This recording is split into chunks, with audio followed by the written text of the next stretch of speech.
Olá, mulheres! Vamos iniciar o nosso resumo, nosso mini estudo, né, no livro Pais Fracos e Deus Forte. Ele é um livro escrito por duas mulheres e são mãe e filha, Elise e Jéssica. E é um livro onde traz pra gente que nossa maternidade não deve estar baseada em regras, mas sim na graça de Deus. E esse é um livro muito prático, onde ela coloca também, no final como apêndice, vários tipos de soluções mesmo, soluções práticas do dia a dia para você tratar com seu filho. Por exemplo, quando ele murmura, quando ele transfere a culpa, quando ele desobedece. Vamos ver outra questão aqui. Quando provoca os outros. Então, ela dá aqui conversas, diálogo mesmo, de como a gente deve abordar os nossos filhos. Então, assim, é um livro, além de muita leitura teórica, ele é muito prático, muita leitura para você praticar no dia a dia com seu filho, certo? E hoje eu vou começar com vocês na introdução, que a introdução ela vem com o tema Você é um pai cristão? E eu quero trazer aqui para vocês um pequeno resuminho, né, da introdução do que ela vai abordar, para a gente poder começar, de fato, esse estudo no livro, né? Então, ela começa o livro com uma história onde eram dois irmãos, o mais novo e o mais velho, e o mais novo querendo pegar o brinquedo do mais velho, e o mais velho fala: eu não consigo amar meu irmão, eu não gosto dele, porque, né, tava querendo pegar o brinquedo dele. E aí, ela logo faz uma pergunta pra gente, né? De como seria certo, de como seria correto uma resposta para esse tipo de atitude. Porque normalmente nós, eu não sei você, mas eu falaria: poxa, filho, você precisa amar o seu irmão, você precisa ter carinho e cuidado com ele é mais novo, né? Seriam coisas que nós mães, talvez falaríamos, né? E ela fala que isso não é uma resposta diferente de que um pai incrédulo daria para um filho. Eu esqueci de ressaltar, né, que é um livro totalmente cristão, totalmente. É um livro que vai o tempo todo fazer com que tudo, né, vire em torno da graça de Deus, de Jesus. Então, assim, do nosso Salvador, ela fala muito de Jesus, do Salvador, né, e da graça. Então, se você não é cristão, se você tiver algo, né, que não vai de acordo com isso, eu já tô te avisando porque o livro, ele é totalmente cristão, tá? Então, até mesmo a forma prática que eu mostrei, tudo ela vai levar pro Salvador, para Jesus, de forma prática, mostrando versículos bíblicos e tudo mais. Enfim, então aí ela vai perguntar, né, qual será a diferença de uma resposta para um pai cristão, de um pai incrédulo, de uma outra religião, nessa situação? Não só nessa situação, mas em todas as situações de raiva, desobediência, mau humor dos nossos filhos. Então, a gente sabe que o irmão tem que amar, né, o irmão mais novo, sim, mas por mais que a gente seja pais cristãos, às vezes a gente não cria nossos filhos dessa forma. E ela vai mostrar isso pra gente, ela vai deixar isso bem claro, que uma coisa é completamente diferente de você ser um pai cristão do que você criar seu filho como nessa maternidade cristã. Então, ela vai falar que o livro é muito mais que 3 passos, 3 fórmulas para você ser um super, hiper, mega pai cristão, que muito mais que isso, né? Até porque ela enfatiza muito que as leis não salvam. As leis não salvam. Ela também fala que os cristãos, eles sabem que a lei não pode salvar, né? E o que a gente precisa de quê? De um salvador, né? Que é o que a gente sabe, o que a gente conhece. Então, nós precisamos de um salvador porque cada um de nós já demonstramos que não respondemos bem às regras. Nós somos pecadores, sim, nós erramos, sim, né? Nós, o tempo todo, a gente tá pecando, a gente tá fazendo coisas que vão contra leis. Então, ela coloca lá em Romanos, né, 3:23, que fala que nós estamos o quê? Destruídos da glória de Deus, porque nós pecamos, que todos os pecados estão destruídos da glória de Deus. Então, a gente precisa muito mais que regras para obedecer, né? Porque nem as regras a gente consegue obedecer. Nós precisamos de quê? Da graça. Esse livro vai girar em torno da graça, né, de Deus. E é isso que a gente precisa mostrar para os nossos filhos, a graça do Senhor. Então, que a nossa salvação é por meio da graça, é por meio de Jesus, não tem outro caminho, né? E ela deixa uma frase que eu gostei bastante, que eu até anotei aqui para deixar para vocês. A maioria de nós, isso é muito real, né, gente? Escutem. A maioria de nós estamos dolorosamente conscientes de que não somos pais perfeitos. Também estamos profundamente entristecidos por não termos filhos perfeitos. Então, nós não somos pais perfeitos, mas a gente quer filhos perfeitos. Como? Como? Não dá, não existe, né? Então, nós precisamos aprender a ser gentis. Nós precisamos da morte, da ressurreição diariamente no nosso dia a dia. Nós precisamos de um Salvador, né? Então, ela começa falando, né, depois disso, das leis, que as leis elas fazem com que as crianças não obedeçam com o coração. E eu fiz um mini curso da Arielle sobre um olhar cristão sobre a desobediência. E é um curso maravilhoso, foram só 6 aulas, é um mini curso, né? Muito bom. E isso ficou muito claro na minha mente, no meu coração. Porque muitas das vezes a gente acaba corrigindo os nossos filhos porque a gente quer que eles tenham uma atitude, uma demonstração boa para com os outros, para a sociedade. Mas nós não estamos preocupadas com que, de fato, aquilo vai trazer transformação no seu coração. Porque muitas das vezes eles sabem que para tomar um sorvete, que para ver televisão, eles precisam ser bem comportados, quietinhos. E aí esperam por isso. Mas não transforma o seu coração. A gente acaba vivendo uma maternidade de recompensas. Vocês já pararam para pensar nisso? Se você fizer isso, você vai ter aquilo. Se você fizer isso, você vai ter aquilo. Só que a graça não é assim. Porque Jesus morreu por nós. Nós fomos livres do nosso pecado, mesmo sem a gente ter feito nada. Isso que é transformador. Isso que é maravilhoso. Então, nesse mini curso que eu fiz, ficou muito claro isso na minha mente, muito claro. Então, o que eu tento fazer aqui em casa é sempre isso. Não ganhar as coisas por merecimento, mas porque é o certo, mas porque o coração está transformado, sabe? Então, o evangelho, nós como cristãos, a gente sabe que o evangelho é a mensagem mais importante que todos precisam escutar. Porque a gente sabe que para entrar no céu a gente precisa do evangelho, nós precisamos da graça, né? Então, algo estranho acontece quando a gente sabe disso, que a gente sabe que essa mensagem é importante para os incrédulos escutarem, ouvirem, mas a gente não ensina os mini incrédulos da nossa casa dessa forma. Não ensinamos, não passamos, não apresentamos esse evangelho para eles, né?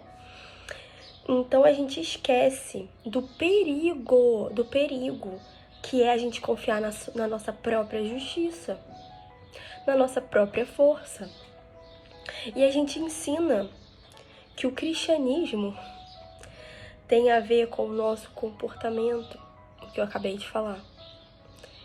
Tem a ver com o nosso comportamento, com o que a gente merece. E que às vezes, alguns dias, Deus não vai estar satisfeito com ele, nossos filhos. Porque eles não foram bem, porque eles não foram comportados, porque eles pecaram, porque eles obedeceram, porque eles responderam, porque eles murmuraram. Então a gente acaba trazendo para o nosso filho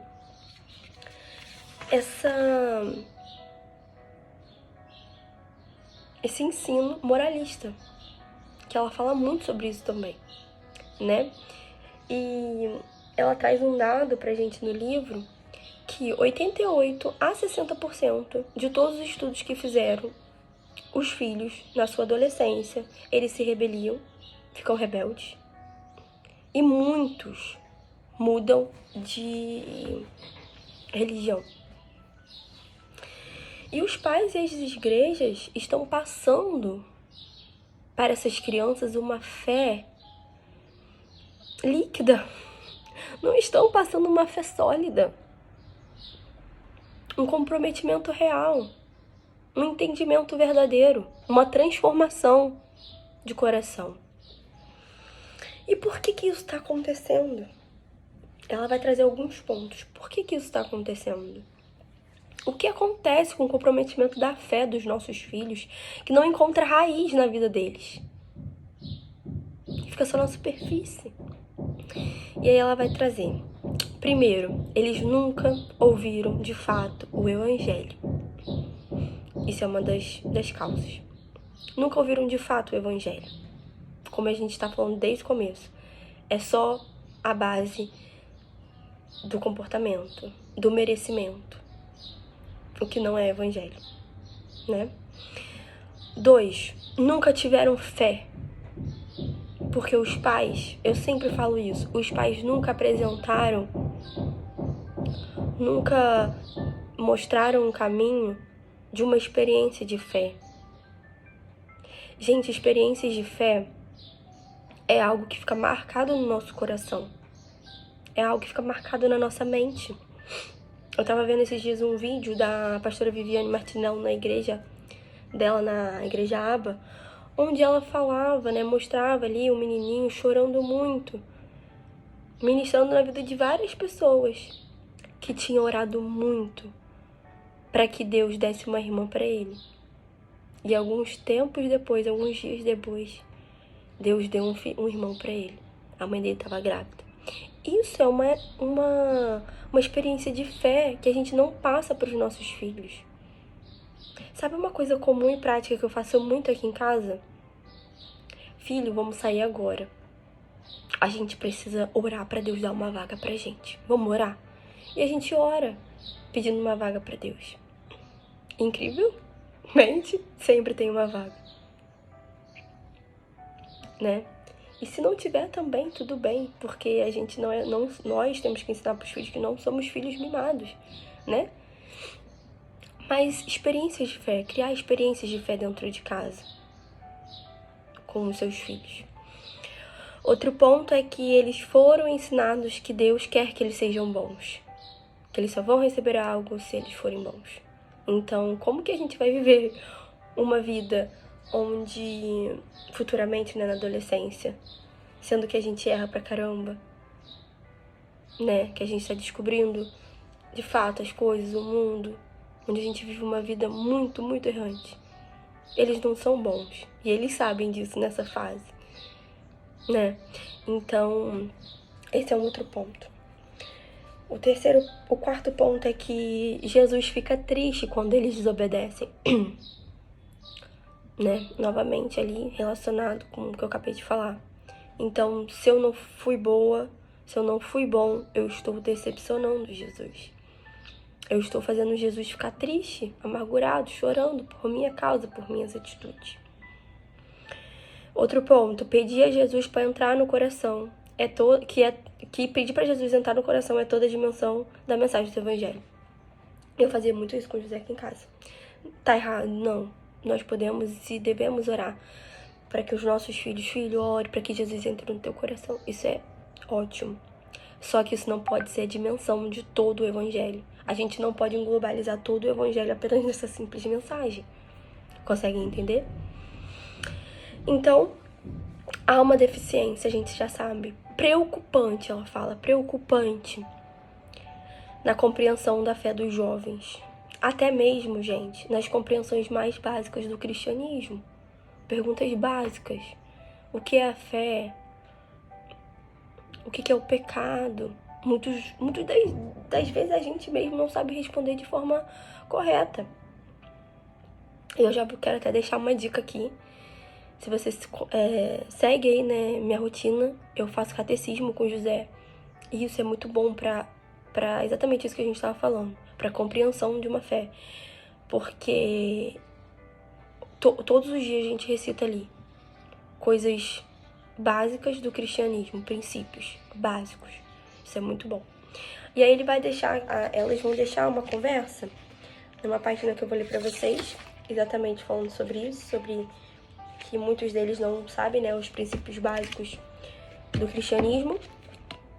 E ela começa falando que teve uma conversa recentemente com uma jovem de 20 e poucos anos que tinha sido criada em um lar cristão e frequentado a igreja a maior parte da sua vida. E depois dela falar mesmo que ela era salva, eu perguntei: o que significa ser cristão? E ela respondeu: significa que você pede a Jesus para entrar no seu coração. Sim, tudo bem, mas o que isso quer dizer? Quer dizer que você pede Jesus para te perdoar. Ok, mas você quer que ele te perdoe pelo quê? Pelas coisas mais? Eu acho que você pede para ele perdoar você pelas coisas mais. Os pecados que você comete. Essa jovem respondendo, né? Aí ela pergunta: como o quê? E ela falou que como um servo assustado diante de um farol alto, ela olhou pra mim e eu falei: já sei, vou pra uma tática diferente. Por que Jesus te perdoaria? Ela se mexeu. Porque você pede a ele? Ok, pensei, vou tentar novamente. O que você acha que Deus quer que você saiba? Ela sorriu. Ele quer que eu saiba que eu devo amar a mim mesma e que não há nada que eu possa fazer se eu pensar que eu posso. E o que Deus quer de você? Perguntei. Ele quer que eu faça coisas boas. Como? E aí, de novo, o servo reapareceu, né? Você sabe, ser bom para os outros e não ficar aí com pessoas mais. Então, isso daqui foi uma parte de uma conversa que ela teve, né, com uma jovem, que a gente pode ver que os princípios básicos da fé não estão fundamentados na vida dessa jovem. Não sabia responder perguntas básicas, um pouco confusa sobre o cristianismo, sobre o que vive, como vive, né? E ela fala que as crianças elas estão deixando a fé o mais cedo possível. Quando elas se tornam independentes, elas já querem deixar a fé, né? Por quê? Porque a gente trata como: seja bonzinho, não faça isso, não seja como eles, peça desculpa. E por qual motivo? Eu, você e os nossos filhos viveriam uma vida entregando, né? Se sacrificando, negando a si mesma, sofrendo por algo tão vazio quanto essas palavras, quanto esses ensinamentos que a gente ensina para os nossos filhos. Seja bom, não seja como eles. Leia a Bíblia, faça uma oração, pede para Jesus entrar no seu coração. É muito vazio isso. Então, elas falam que a maioria das crianças acredita que Deus está feliz se elas forem boas. Isso é muito real que ela fala. Ela fala que a gente acaba transformando nosso Deus santo, maravilhoso, magnífico, amoroso. Sabem que? Em Papai Noel. Em Papai Noel.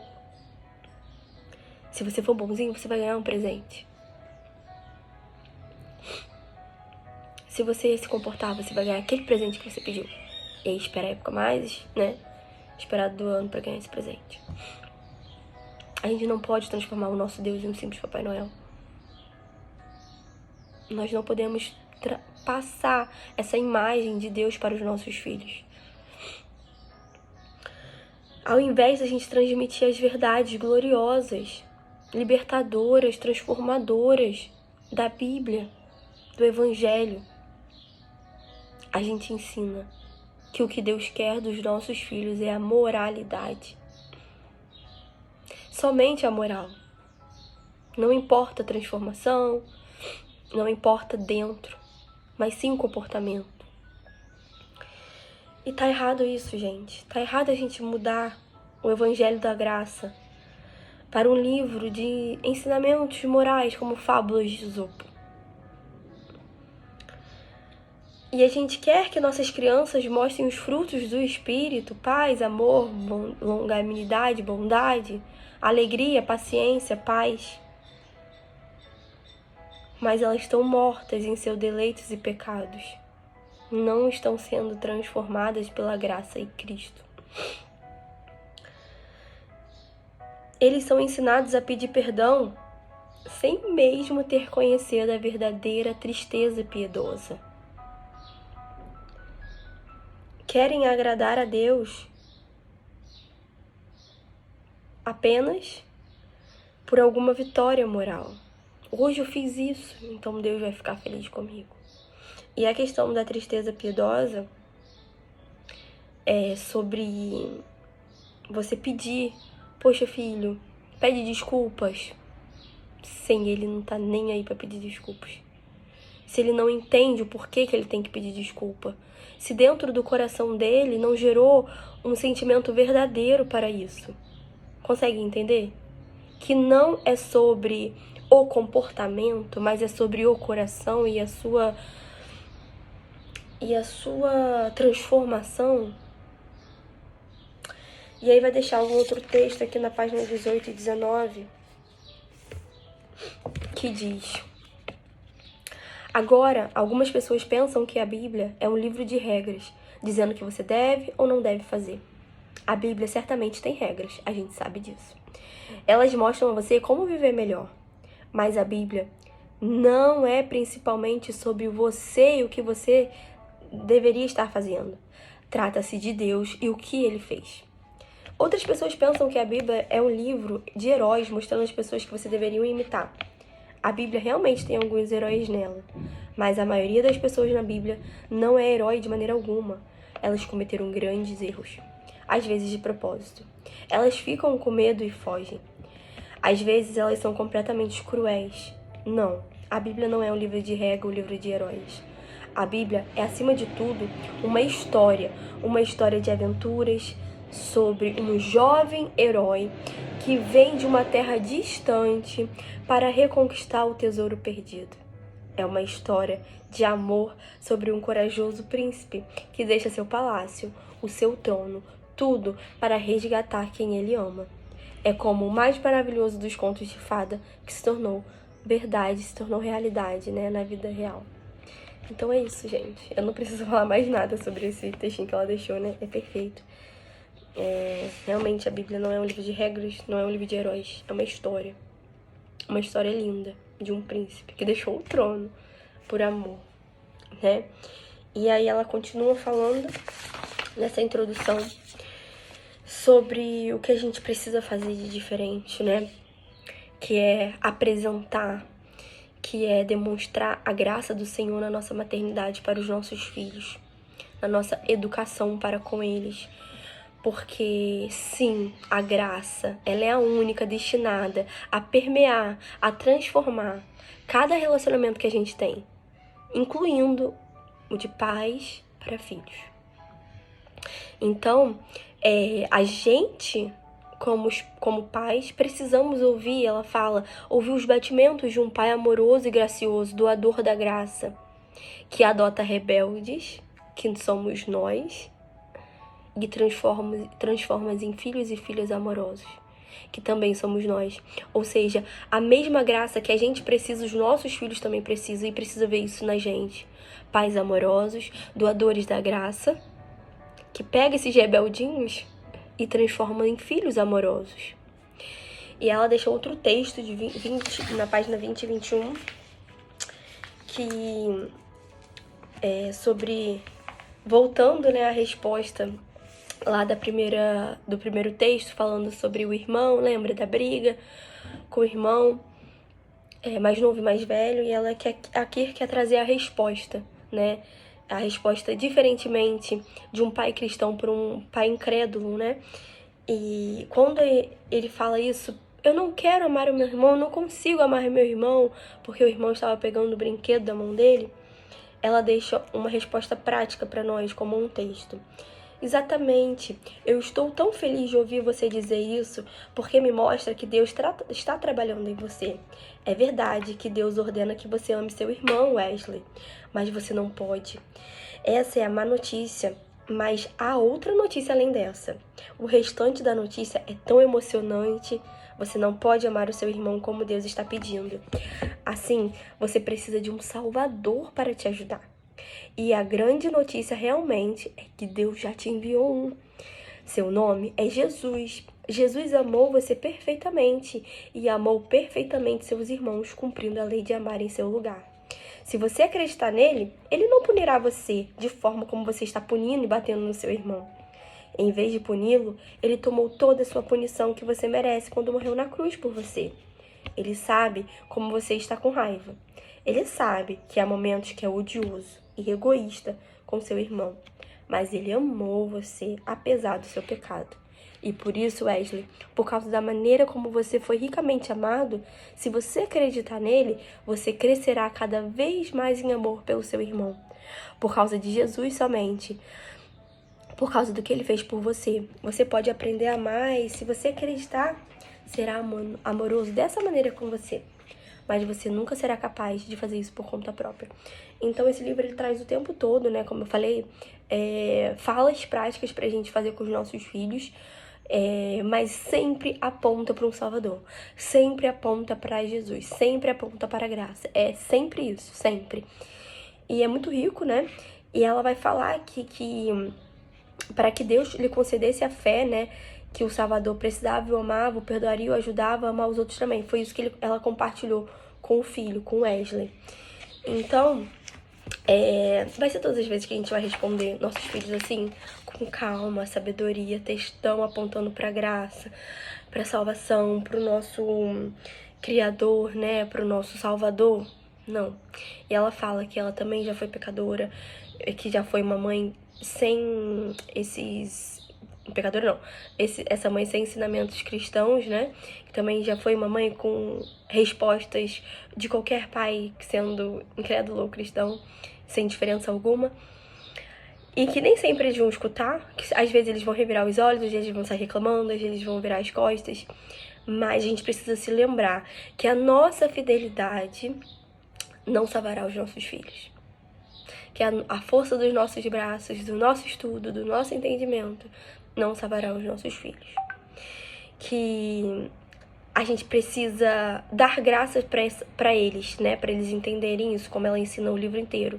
Mas apenas isso não vai fazer com que a gente ajude o nosso filho a ser salvo, né? Não vão garantir que eles serão salvos ou que eles serão obedientes. Mas eles serão salvos, serão obedientes, serão filhos amorosos pela fidelidade do Espírito Santo. Então, é o Espírito Santo, né, que trabalha para Deus, com Deus. Então, ele usa isso, ele nos usa para cumprir o seu papel para com os nossos filhos, né, na maternidade, na educação. Mas a salvação é inteiramente do Senhor. E aí ela traz o versículo lá de Jonas, acho que é 2:9, que está escrito que a salvação vem do Senhor. Então, somente por meio dele, a gente pode se esforçar, a gente pode estudar, a gente pode ler a Bíblia, a gente pode até decorar tudo que ela fala aqui de forma prática para as nossas respostas. Mas é a fidelidade do Espírito Santo que salvará os nossos filhos. Então, essa é a parte da introdução que a Elise e a Jéssica deixam pra gente começar esse livro. Já deu pra perceber que é um livro muito cristão, um livro muito prático e que mexe com a gente. E aí ela vai falar que, no final, que se você tá assustada porque você nunca imaginou uma educação dessa forma, né, apontada pra graça, pra Cristo, pro Salvador, pra você não se preocupar. E ela fala pra ler um apêndice 3, que tá no livro, no final do livro. Nesse apêndice ela conta a história, né, da vida dela, de que ela também não era uma mãe cristã, de todos os erros e pecados que ela cometeu no passado, já tendo um filho. E no final ela fala que, né, que através de uma amiga, uma vizinha, ela foi transformada, foi apresentada ao evangelho e aí sim foi transformada. E então ela traz essa esperança pra gente, né? Se você tá aí desesperada, meu Deus, como que eu vou fazer isso? Eu não sei por onde começar, eu não tô entendendo, isso é novo pra mim. Calma, calma. Ela fala, calma, eu fui transformada através da graça do evangelho. Não se preocupe, isso também pode acontecer com você. Então, eu tenho certeza que vai ser um livro que vai mudar o seu olhar da maternidade. Amém, meninas? É isso, por hoje é só. Um beijo e até o próximo, né, que é o capítulo 1.